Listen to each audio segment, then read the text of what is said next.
ابراہیم علیہ السلام کے بارے میں مسلمانوں کا اپنے نبی ہونے کا دعویٰ ہے۔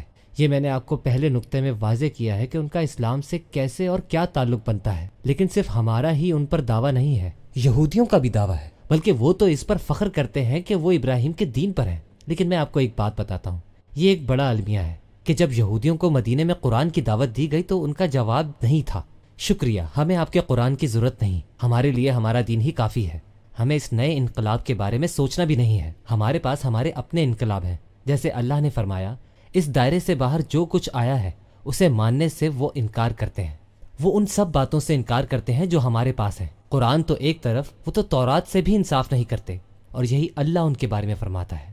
اور یہی ایک بات بہت اہم ہے، ابراہیم علیہ السلام کی قوم کے لوگ انبیاء کو نہیں مانتے تھے، وہ کہتے تھے کہ ہم تو اپنے آباء و اجداد کی کہی ہوئی باتوں کو مانتے ہیں۔ یاد ہے آپ کو، ہم انبیاء کو نہیں مانتے کیونکہ ہم اپنے آباء و اجداد کی پیروی کرتے ہیں۔ مطلب اب ہم سوچتے سمجھتے نہیں ہیں، کیونکہ سوچنے سمجھنے کے سارے کام ہمارے آباء و اجداد کر چکے ہیں، اور چونکہ وہ ہم سے بڑے تھے، ہم سے زیادہ عقل مند تھے، تو انہوں نے جو سوچا اور سمجھا اور پھر طے کیا تو یقیناً صحیح ہی ہوگا، تو اب ہم اس پر سوال کیوں اٹھائیں؟ اس سمت میں سوچنا درست ہے؟ تو اپنے ماں باپ کے عقیدے پر، پھر ان کے والدین کے عقیدے پر، اور اس سے بھی پہلے ان کے والدین کے عقیدے پر سوال اٹھائیں تو بہت ہی توہین کی بات ہوگی۔ ہمیں ان پر سوال نہیں اٹھانے چاہیے، ہمیں بس اس پر عمل کرنا چاہیے۔ اگر آپ ابراہیم علیہ السلام کے سچے ماننے والے ہیں تو آپ کبھی بھی ایسا نہیں سوچیں گے، کیونکہ انہوں نے اپنی پوری زندگی سوال ہی اٹھائے، اور ایسے سوال جن کی وجہ سے ان کو پوری زندگی مشکلات اور آزمائشوں کا سامنا کرنا پڑا، لیکن انہوں نے سوال کرنا نہیں چھوڑا۔ کیا انہوں نے اپنے والدین سے سوال کیا؟ ہاں کیا۔ کیا انہوں نے بادشاہ وقت سے سوال نہیں کیا؟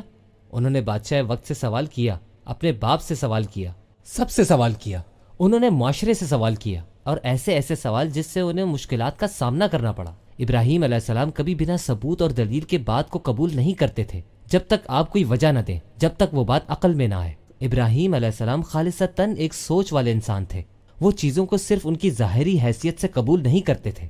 تو میں اور آپ اگر ابراہیم کے سچے ماننے والے ہیں تو ہم ان باتوں کا انکار نہیں کر سکتے جب تک ایک کام نہ کر لیں۔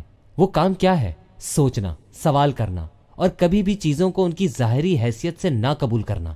جو تحقیق اور دریافت کرے اور ہر صورت یہ کام کرتا رہے، جو یہ نہ کہے کہ میں یہ عمل اس لیے کرتا ہوں کہ میرے والدین کرتے تھے، چاہے آپ مسلمان ہوں یا نہ ہوں، جو کام بھی آپ کر رہے ہیں وہ صحیح ہے یا غلط یہ ہمیں طے کرنا ہے۔ دوسروں کی کہی ہوئی بات پر بالکل عمل نہیں کرنا چاہیے۔